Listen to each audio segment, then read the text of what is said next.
Although it may seem obvious that throwing would be a trivial interaction to support in VR, a lot of nuanced work is required to get it to feel right. And if we were going to build puzzles like this one, where the player must throw an armed grenade through a high duct, throwing needed to work well. A typical VR game running at 90 frames per second will read the sensor data from the track controllers once per frame. This means the data is read every 11 milliseconds. That may seem like a short time step, but when throwing, a user can easily move their hand 15 centimeters or more in that amount of time. Additionally, the player may release the object by opening their hand or releasing the trigger at any point during their throwing motion. This makes reconstructing the act of throwing a virtual object an interesting signal processing problem. It's up to any given piece of VR software to derive the player's intent from the discretely sampled controller data, and we've learned a lot over the years about what works and what doesn't. In the lab, which we shipped in 2016, we sampled the controller's positional data every 11 milliseconds and used the sampled positions to compute the controller velocity at each time step. We then used an average of the computed velocity and direction over several frames before and after the object release to determine the velocity and direction to apply to the thrown object. Although this was functional enough to ship, it didn't always feel consistent, especially if the game's frame rate ever fell below 90 frames per second. Later, in the Index controller tech demo Moondust, we expanded on this algorithm by biasing towards higher velocity data. We also extended the SteamVR software interface to provide the controller's instantaneous velocity and acceleration data from the hardware inertial measurement unit, which is computed on the controller every 2 milliseconds. This meant that we did not have to calculate an estimate from the positions sampled by the engine only every 11 milliseconds as we had done on the lab. This was crucial to providing a more responsive feel, as it meant the throwing calculations were no longer tied to the rendering frame rate. After further experimentation, we arrived at the solution used in Half-Life Alyx, which takes 10 frames that preceded the release of the held object and averages the 3 frames bracketing the peak controller velocity in that time window. We have found that this tends to lead to a better approximation of precisely when the player intended to release the thrown object. This approach resulted in consistent, comfortable throwing, enabling us to rely on players being able to accurately throw grenades or any other objects with confidence.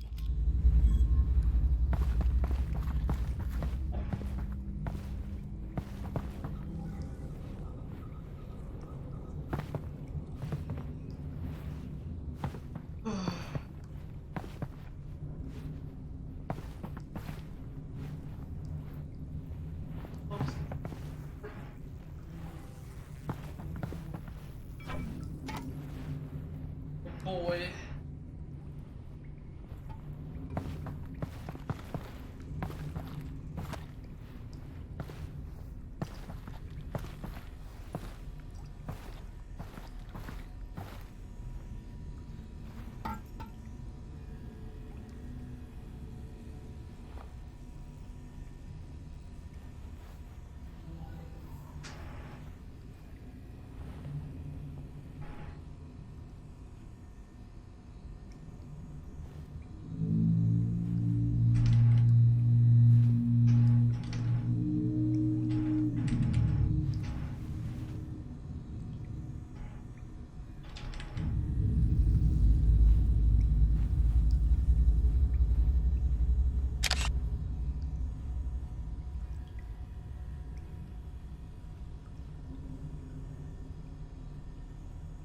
Alright, oh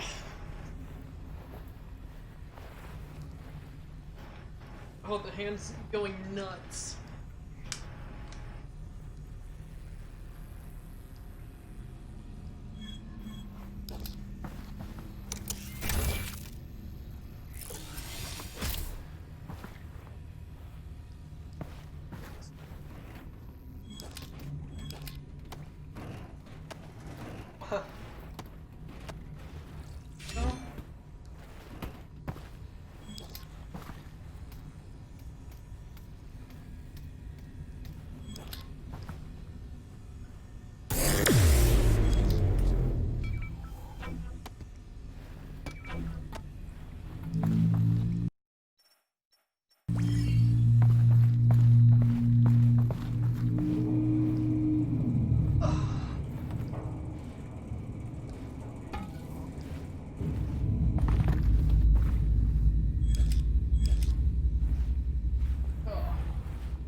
Chomsky?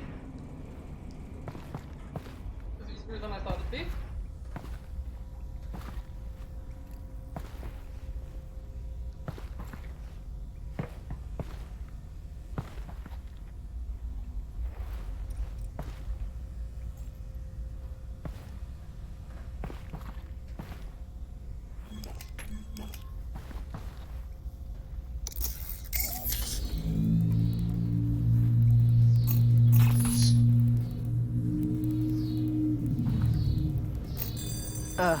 Amazing. Incoming, Alyx!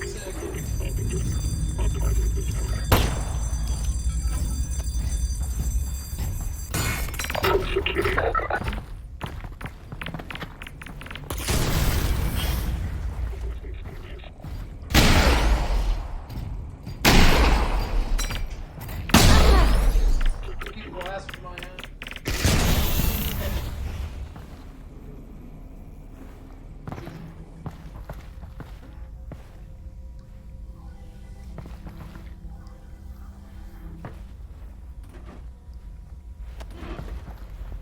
Look through that.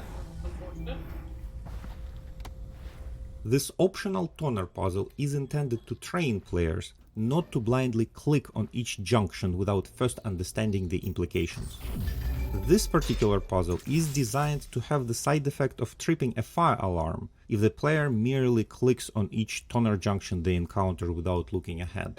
An observant player can easily solve the puzzle without tripping the alarm, but a careless player will trip the alarm, causing a combine soldier to come storming around the corner to investigate the noise.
set point.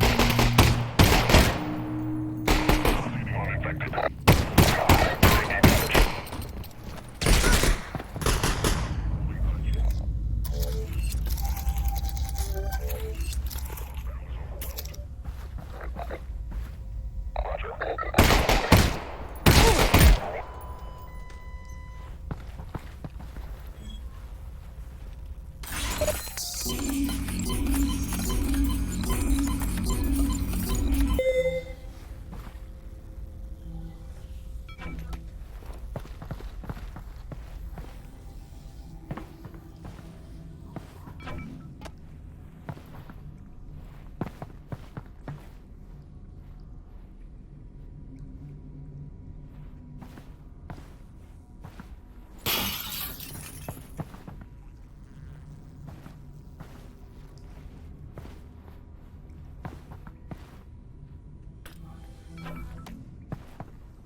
So many grenades.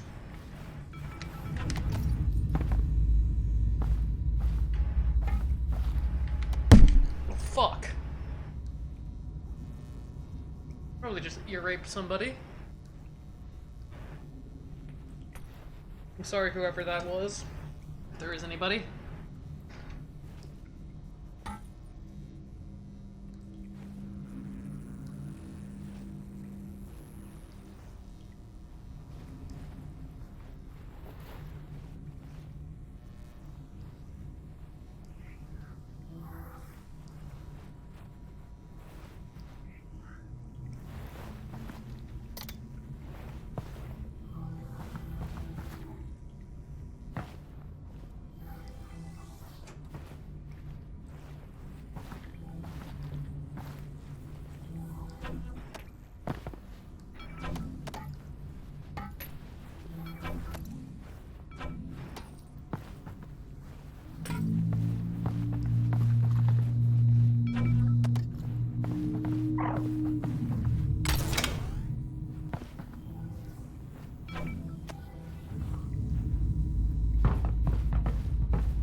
to the Northern Star. I am? Why are you saying it like that? No. The Vortigaunt said, look to the Northern Star to help his friends, which sounds like Vortigaunt nonsense, but I guess it isn't. Oh, yeah. That does make more sense.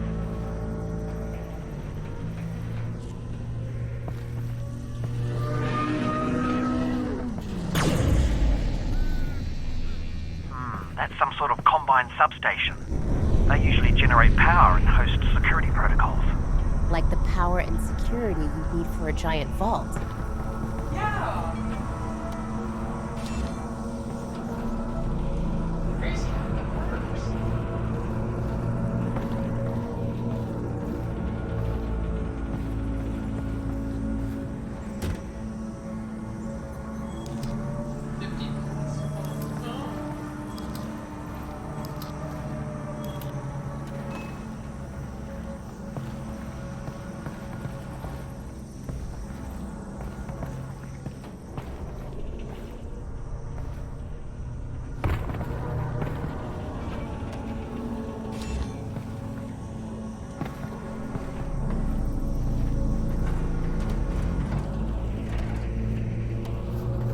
Alyx, I think you should find your way into that hotel and get up to the substation.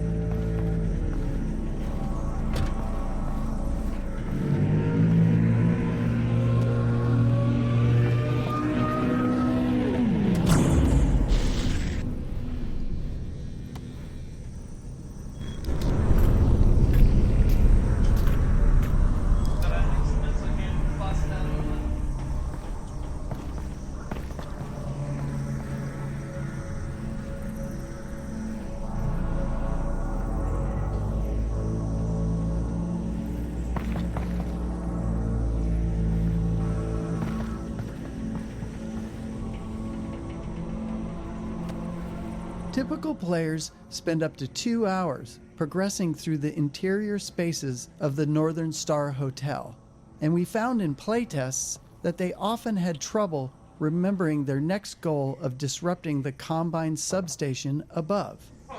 In earlier tests,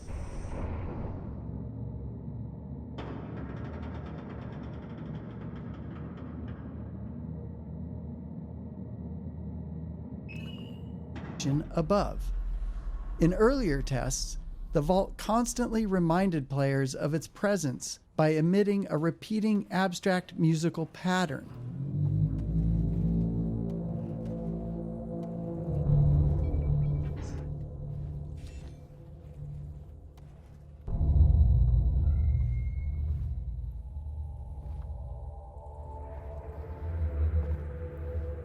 This pattern works so well at drawing and keeping the player's attention that we expanded and fictionalized it as a semi-musical sound design pattern, which we changed to emit from the Combine substation, representing it collecting and transmitting Vortigaunt energy to the vault.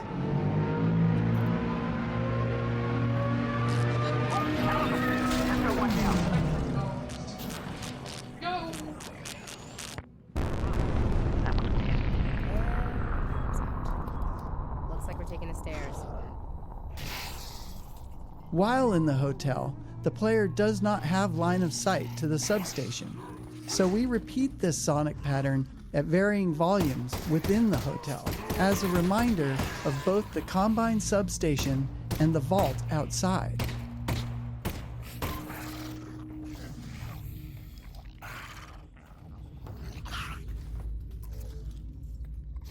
In fact, if you look closely at the Zen foliage when you are in the hotel, you will notice that it reacts visibly to the overspill of Vortigaunt energy as it flows from the substation.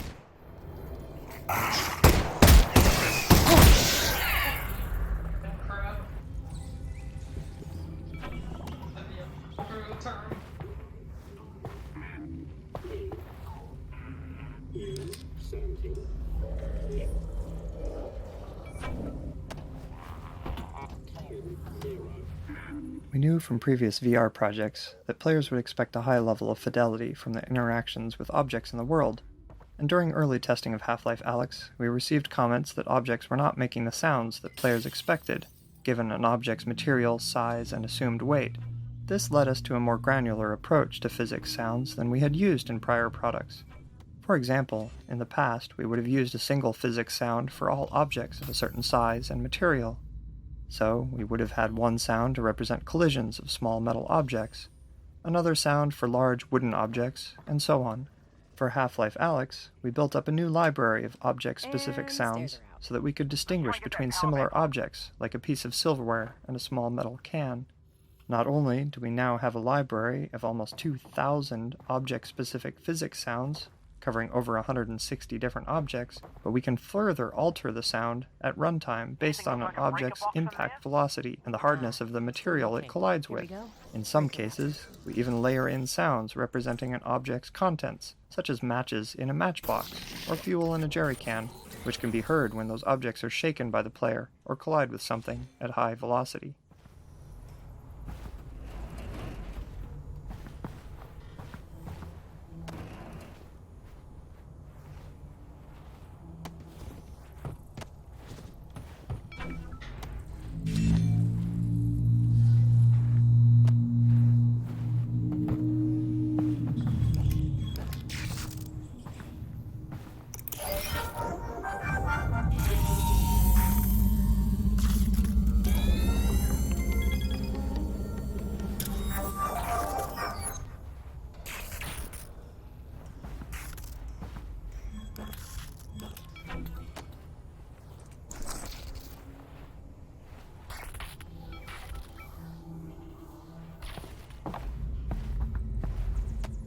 Given the large number of bottles throughout the game, and the fact that they feature so significantly in the distillery gameplay, we decided to make interacting with them as interesting as possible using a procedural liquid effect.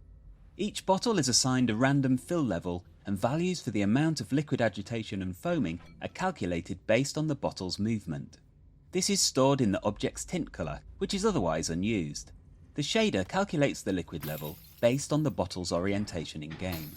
Since the amount of liquid visible in a bottle as a proportion of its height is different when oriented upright, sideways or upside down, different values are used for each in order to preserve the apparent volume of liquid inside.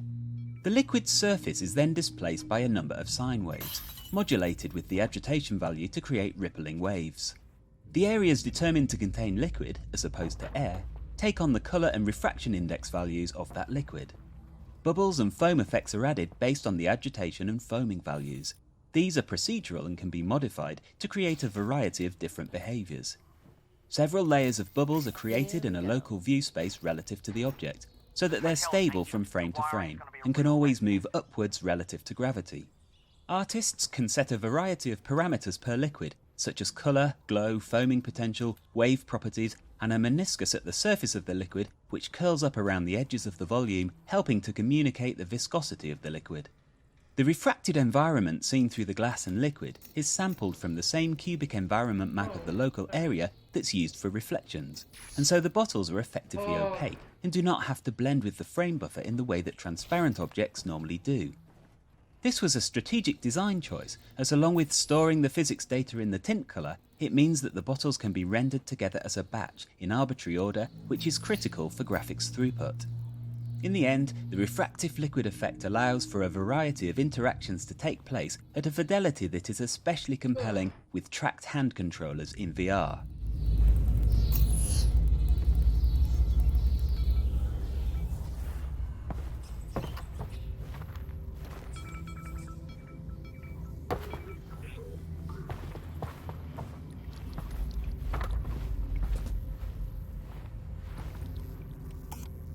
Rat's nest. Elevator's still not on yet.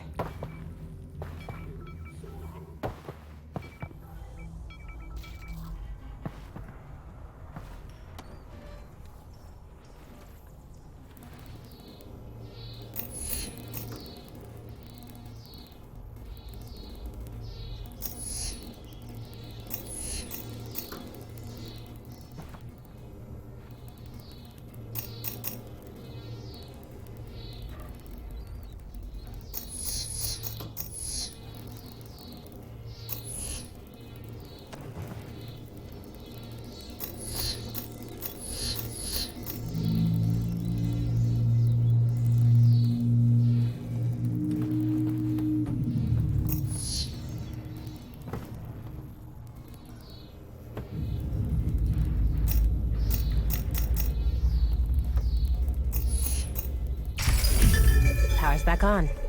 Let's check the elevator.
Slime. Slime.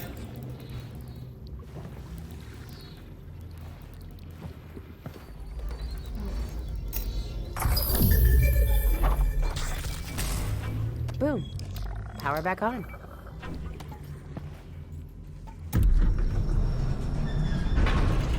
And up we...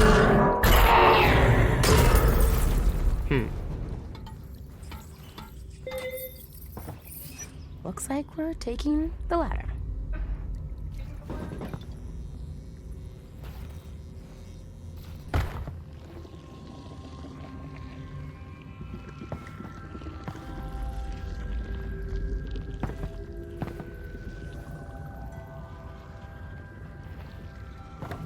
This place is overgrown. How dangerous do we think this stuff really is? Well, it is spores from another dimension, so probably... yeah, extremely. But a rare opportunity to examine alien flora up close.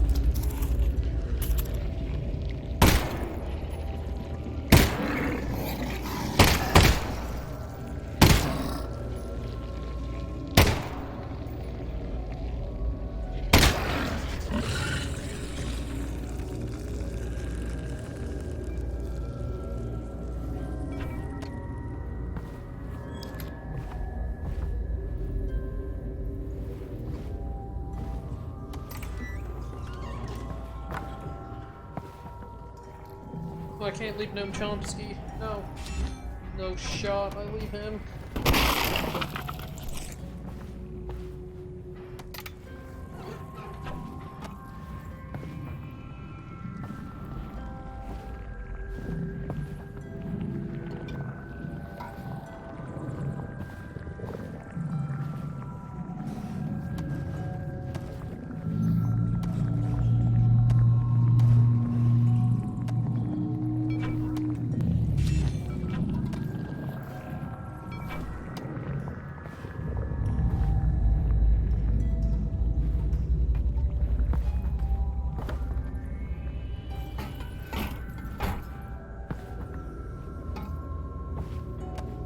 The Zen flora in this area animate in response to the Vortigaunt energy pulsing from the Combine substation outside. Since the substation itself is not visible from inside the hotel, it was important that we continue to remind players of its presence using audio and visual cues, and the Zen flora provided a perfect opportunity to do this. The shaders used on the Zen flora help illustrate the plant's response to the energy pulses in a few different ways. For example, the villi and cilia elongate and vibrate, while many of the other plants pulsate or glow. The intensity and timing of these effects are driven directly by the sound system, meaning that the audio and visual reinforcement